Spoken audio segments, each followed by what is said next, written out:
Welcome into A to Z Sports Prime Time on a Thursday night. Hope everybody's having a great evening so far, other than producer Bert, who's just going to let me talk to a blank screen while he blares music in my ears. Yes, it's the final primetime show of the week, and we're talking Trey Lance this evening. What would it cost to make this happen? Trade talks around a former number 3 overall pick. Then 1 week away from the first round of the NFL draft. By now, by 8 o'clock, the Titans pick would have just about been in if this thing is going to start at 7 p.m. Central Time. So we'll talk about who you want them to draft a week from today. And a weekend bounce back, as is the custom on the end of show topic, for us to get through this last primetime show of the week together. Before we get started, need you guys to share this show on Facebook, YouTube, Twitter, and on Twitch. If you're hanging out on Twitter, please retweet the show. It's in the bottom right-hand corner of your screen. If you're on Facebook Live, you can share now to public. It's in the bottom left. And if you're on YouTube or Twitch, subscribe to the channel, throw a like on the video. And if you've done both of those things, tell a friend to do the same. So we can go ahead and get this thing started and talk about what it might cost to bring Trey Lance to Tennessee.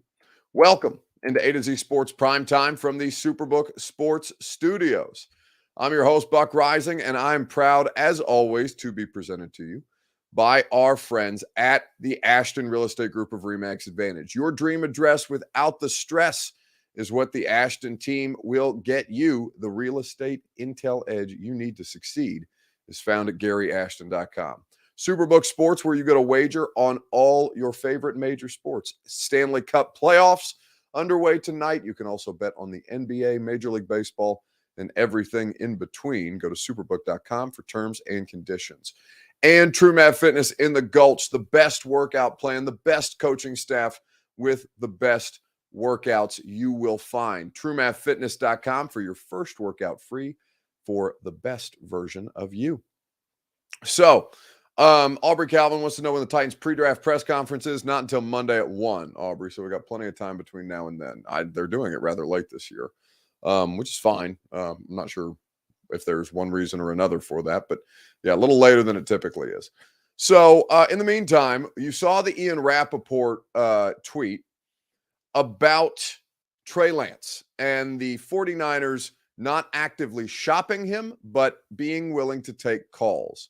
Now, this is going to be his third year, Trey Lance, and it seems that a lot of the NFL is not surprised by the idea that he would be made available at this point. I was reading a report done by Jordan Schultz, who works for an outlet called The Score, and he spoke with a GM under anonymous conditions, an NFL general manager. And the NFL general manager told Jordan Schultz that he was not surprised at all to hear that San Francisco reportedly had several teams call about Lance and believes if a deal were to get done, that it would take a strong offer to land the former number 3 overall pick. I'll read you that quote here in just a second from that anonymous general manager in the NFL. But the Trey Lance scenario right now, he is somebody who has not played a lot of football, not in college and not in the pros. He is somebody who is as unknown a commodity as any in this upcoming NFL draft, for example. For it being his third year, he only has, at this point, 4 career starts. He has appeared in 8 total games across the first 2 seasons. Of course, was only available for 2 games, the first 2 games last year, and had an ankle injury that ended his season. So the question that I'd like to start with is your Two Rivers Ford take. Would you rather trade up for Anthony Richardson or trade a day 2 pick for Trey Lance? Let's talk about it together on Facebook, YouTube, Twitter, and Twitch. It's your Two Rivers Ford take. As always, it is presented by Two Rivers Ford. Go to Two Rivers Ford for quality American-made Ford vehicles and a brand name company that you know, a locally owned company that you know does business with honesty and integrity, because they've been doing so in Middle Tennessee for 40 years. Two Rivers Ford always has the best customer service and incredible values on their 2023 new Ford vehicles that are in stock right now at the dealership in Mount Juliet or online at tworiversford.com. So, what would you prefer to do? Would you rather trade up and get Anthony Richardson, or would you rather give up draft capital, probably a day 2 pick at this point, to acquire Trey Lance? Now, it sounds like it might cost more than that. Because this is the quote from the anonymous general manager. John Lynch taking calls on Trey Lance was probably the worst kept secret since Indy. I know they've listened. Lance is still young on a rookie deal. He's pretty talented. Sam Darnold has tons of incentives in his deal, and Purdy has the elbow problem. I think it would take a pretty strong offer to get Lance. Now, the deal that San Francisco did with Miami to trade up to get Lance, you'll remember, cost them 3 first-round picks and a future second in that draft process. It was a really, really big trade up to go from 12, where San Francisco was initially selecting, all the way up to 3rd overall in that draft in 2021 that saw 5 first-round quarterbacks taken. I think it would probably cost more than a day 2 pick, but I do think that it would still be less draft capital, less costly draft capital than what it would be to go up and get Anthony Richardson or another quarterback, for example. If CJ Stroud's available, this is applicable to him too. I'm just assuming, and it may be a wrong assumption, but I'm assuming that Anthony Richardson, by the time the 3rd overall pick comes down, I'm assuming that Anthony Richardson is going to be the best quarterback available on the board. Whether that happens or not remains to be seen, but certainly it will be a part of the discussion. So I think there's a couple of different options that you have to weigh here. And I was listening to Ian Rappaport on NFL Now, kind of describing the situation around Trey Lance at this point, and kind of lent some of his insight to it. Yeah, here's my understanding of where it all stands with Trey Lance. Several teams have inquired over the last several days, last several weeks with the 49ers about potentially trading for the former number 3 overall pick, Trey Lance. And, this really should not be that much of a surprise. Teams could read the landscape. It is very clear that Brock Purdy is expected to be the 49ers starter of the future. Don't take my word for it. Take the word of basically every 49ers executive and coach who has spoken. They also signed Sam Darnold in the offseason, leaving the number 3 selection. They traded all of those picks to go up and get as a potential 3rd quarterback option. That just does not really seem to work. So teams are inquiring, teams are calling. The 49ers have fielded the calls, but not made the calls. I would also not expect the deal to be imminent, if for no other reason, Mike, than the 49ers do not know for 100,000% sure that Brock Purdy is going to be healthy to start the season. If he is not, perhaps they hang on to Trey Lance. But at least, given a young, talented quarterback like this, there is interest. So I think that at this point, trading for Trey Lance is as big an unknown as it would be to trade up for Anthony Richardson. I personally would prefer them trade up for Anthony Richardson because, one, Trey Lance is already halfway through his rookie contract, or will be by the time the 2023 season starts. Those valuable quarterback years, inexpensive quarterback years, they're at a premium. So if you're going to give up draft capital, you need to maximize the financial value of what it is to have a rookie quarterback contract. Trey Lance is already halfway done with his. Again, there is nothing to prove on an NFL field, or frankly, a college football field, that Trey Lance is a better option than either Levis or Richardson. This is as unproven a commodity as either of those two dudes. So I would say if you're going to trade anything for a quarterback in this draft, I would prefer them do it for Richardson. I'm not crazy about the idea of trading up to 3. I think it's going to cost a lot with not a lot of guarantee that Richardson is going to pan out. But at this point, it does seem like the higher reward proposition. I don't think Trey Lance should be on the option or on the table as an option for the Titans at this point. All right, we're a week away from the first round of the NFL draft. So I want to know which player you would want the Titans to select a week from today. We'll talk about it together right after I remind you that the Primetime Show is presented by TrueMav Fitness in the Gulch. Go to TrueMavFitness.com for your first workout free as a Middle Tennessee resident. and they will put you in a position to succeed. No workout ever recycled or repeated. They're going to continue to push you without making you feel like you've overexerted yourself. Their coaching staff is the best in the business. Nobody goes above and beyond for their clients more than TrueMav Fitness. They've got all manner of options available. You can do the group classes, you can do personal training, and you can work out in their open gym. All manner of membership options for you at TrueMavFitness.com.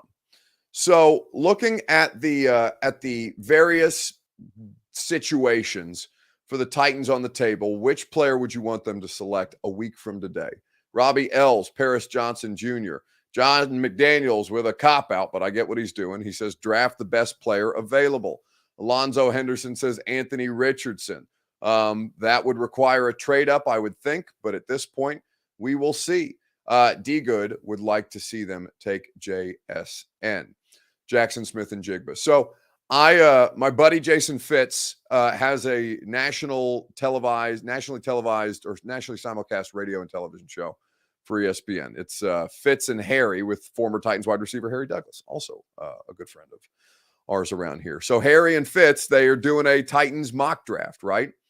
And they're doing, like, they're having us all submit voice memos for people that they asked to make picks for teams, and they asked me to pick for the Titans. So I was going to take Bijan Robinson. I love Bijan Robinson, and he was still available until, for those of you who watch ESPN frequently, Kevin Nagandi, their Sports Center anchor and who does a lot of their studio shows as well, Kevin Nagandi, who was making the picks for the Eagles, took Bijan Robinson with the 10th overall pick. Now, I think that's an incredibly likely scenario. I would love to see Bijan Robinson with the Eagles. I would frankly love to watch Bijan Robinson with the Titans, even if it took him a couple of years to get on the field. But in the absence of Bijan Robinson, I went with Zay Flowers, the wide receiver, out of Boston College. I love his game. I love his toughness. I love his mentality. I love his availability and durability. That's really the biggest difference for me between Jackson Smith and Jigba and Zay Flowers. There's a couple of other wide receivers who I understand would be in consideration around that range, but I do think that what you have in Zay Flowers is a player that makes the most sense for the Tennessee Titans at this point. I think he's a great complementary piece for the Titans alongside Treylon Burks, and I also think that what they have to offer is a really, really good player that I don't know when he's going to go. Because D-Good asks, you're not wrong, but couldn't you trade back and get him? I have no idea what the hell's going to happen in this draft. I don't know how you could say that with any kind of certainty right now. We have no idea who is going to start the run on wide receivers. We have no idea who the first wide receiver is going to be picked is. I don't know that he's not the first wide receiver that comes off the board. Now, I think that you can get a couple of different options on day two, and that's all well and good. But I believe that the offensive firepower of this team is significantly lacking. And I think that if given the opportunity, the best offensive skill position player on the board, it's tough for me to prioritize that over offensive line, but offensive line is something that they have at least taken steps to fortify in the immediate.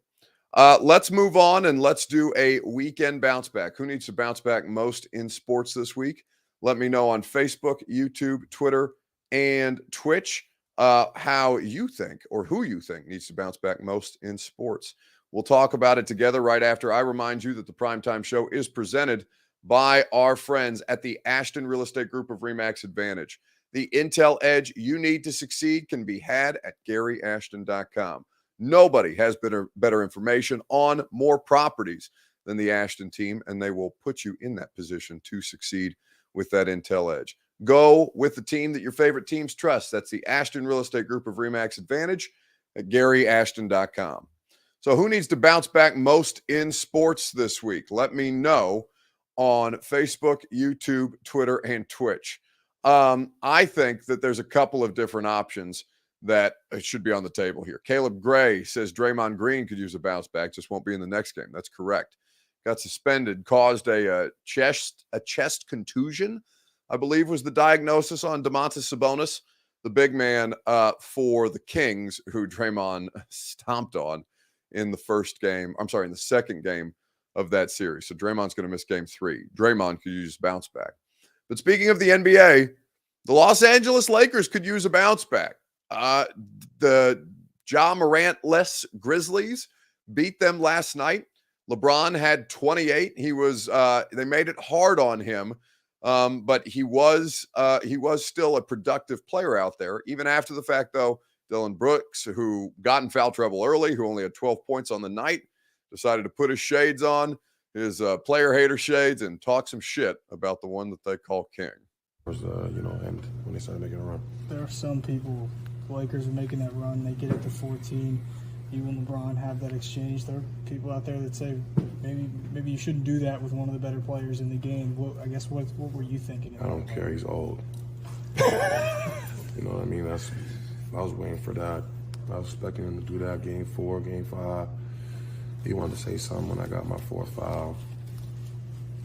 He should have been saying that earlier on. But I poke bears. I don't respect no one until they come and give me 40.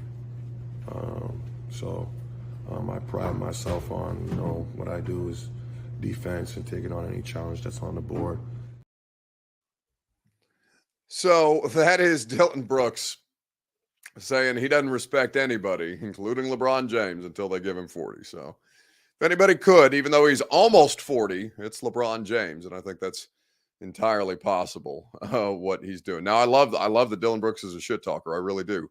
But I'd like to see the Grizzlies advance past the Lakers, and I think that's going to be tough to do if you're running your mouth that way. But we'll see.